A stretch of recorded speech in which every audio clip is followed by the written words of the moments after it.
Hi everyone. Chicken burger ছোট বড় প্রত্যেকেরই মধ্যে একটি জনপ্রিয় খাবার। তাই আজ রিয়াজ রান্নাবান্নায় আমরা নিয়ে চলে এসেছি চিকেন বার্গারের রেসিপি।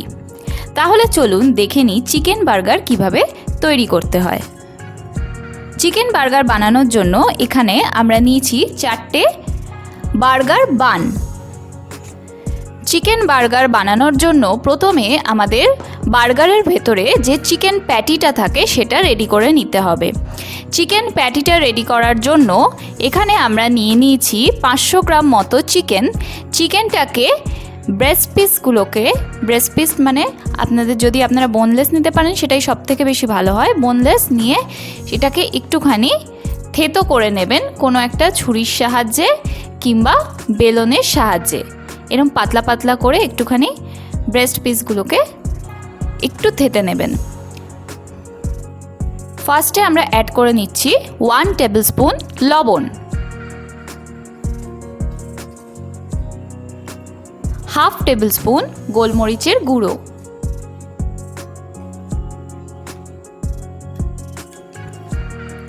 কিছুটা পরিমাণে পেরি পেরি মশলা, হাফ টেবিল স্পুন আদা রসুনের পেস্ট, হাফ টেবিল স্পুন লঙ্কার গুঁড়ো। সমস্ত কিছু দিয়ে চিকেনটাকে ভালো করে মেখে নিতে হবে। এবার আমরা এখানে নিয়ে নিয়েছি 250 ml মতো বাটার মিল্ক। তাতে আমরা একে একে চিকেনগুলোকে সোক করে নেব। এর ফলে চিকেনটা টেন্ডার এবং জুসি হবে। যদি আপনাদের কাছে বাটার মিল্কের অপশন না থাকে তাহলে আপনারা দুধও ইউজ করতে পারেন।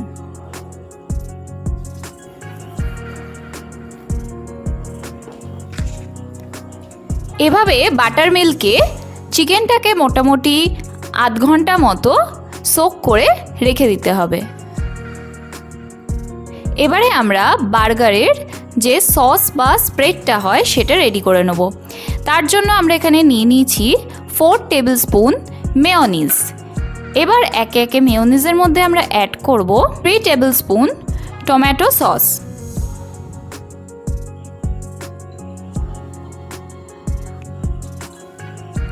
হাফ টেবিল স্পুন অ্যাড করব মধু। সমস্ত কিছু দিয়ে এবার আমরা সসটা ভালো মতন মিশিয়ে নেব।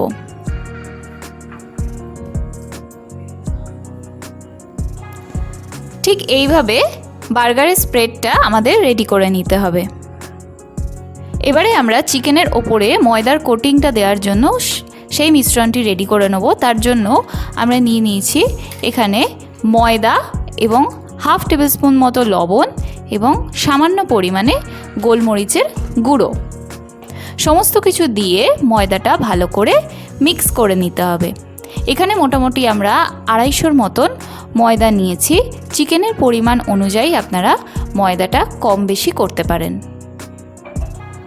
এবারে আমরা চিকেনের প্যাটিটা রেডি করে নেব। তার জন্য কিন্তু অবশ্যই আপনাদের কিছুটা পরিমাণে আইস ওয়াটার নিয়ে নিতে হবে। ফার্স্টে চিকেনটা এভাবে ময়দায় ডিপ করতে হবে। দেখুন ভালো করে ময়দায় এপিট ওপিট করে চিকেনটা ডিপ করে নিয়ে এরপর আমরা এটাকে আইস ওয়াটারে ভিজিয়ে দেব। আইস ওয়াটারে ভিজিয়ে তুলে নিয়ে আবার ময়দায় এভাবে ডিপ করতে হবে। ডিপ করে খুব ওপর থেকে হালকা হাতে ময়দাটাকে ছড়িয়ে দেবেন। ঠিক এইভাবে ময়দাটাকে ঝেড়ে নিলে দেখবেন চিকেনের গায়ে একটা সুন্দরভাবে ময়দার লেয়ারটাও এসে গেছে। আর এটা যখন আমরা ফ্রাই করব তখন এর ক্রিস্পি ভাবটাও এসে যাবে। এইভাবেই একে একে আমরা চিকেনগুলোকে রেডি করে নেব।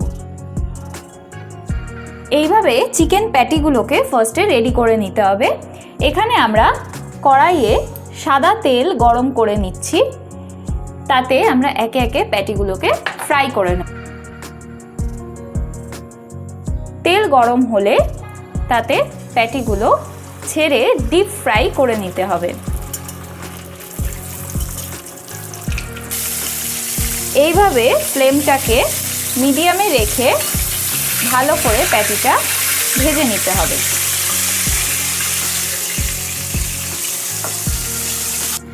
এইভাবে চিকেন প্যাটিগুলো ফ্রাই করে তুলে নিতে হবে।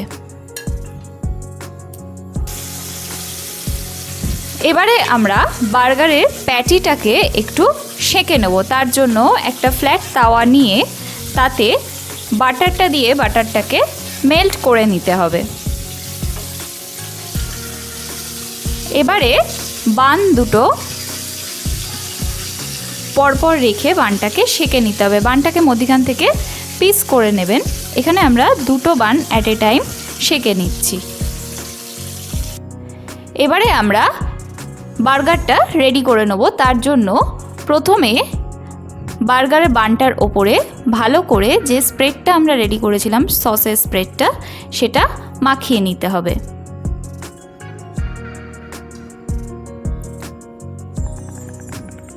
দুটো বানেই কিন্তু ভালো করে স্প্রেডটা মাখিয়ে নিতে হবে।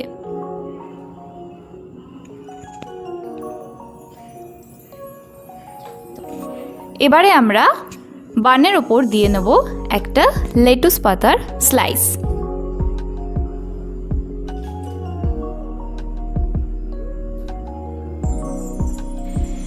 এবারে আমরা অ্যাড করে নেব ভেজে রাখা চিকেন প্যাটি। চিকেন প্যাটির ওপর থেকে আমরা ছড়িয়ে নেব সামান্য পরিমাণে পেরি পেরি মশলা।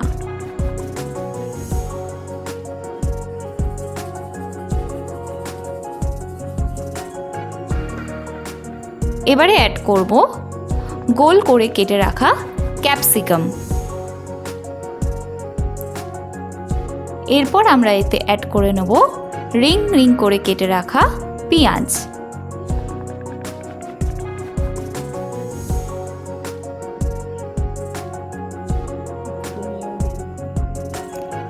এবার ওপর থেকে সামান্য পরিমাণে সসের স্প্রেডটা অ্যাড করে নেব।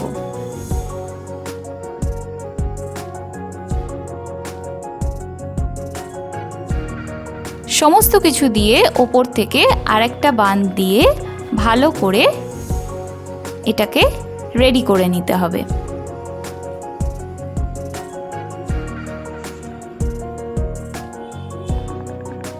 চাইলে আপনারা ওপর থেকে একটা টুথপিক আটকে দিতে পারেন, তাতে বানটা ভালো মতন বসা থাকবে।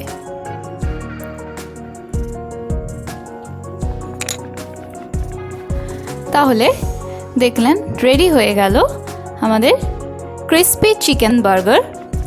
সবাই বাড়িতে রেসিপিটা ট্রাই করে কমেন্ট করে অবশ্যই জানাবেন কেমন লাগলো। এখানে আমরা পাশে কিছুটা ফ্রেঞ্চ ফ্রাই দিয়েছি।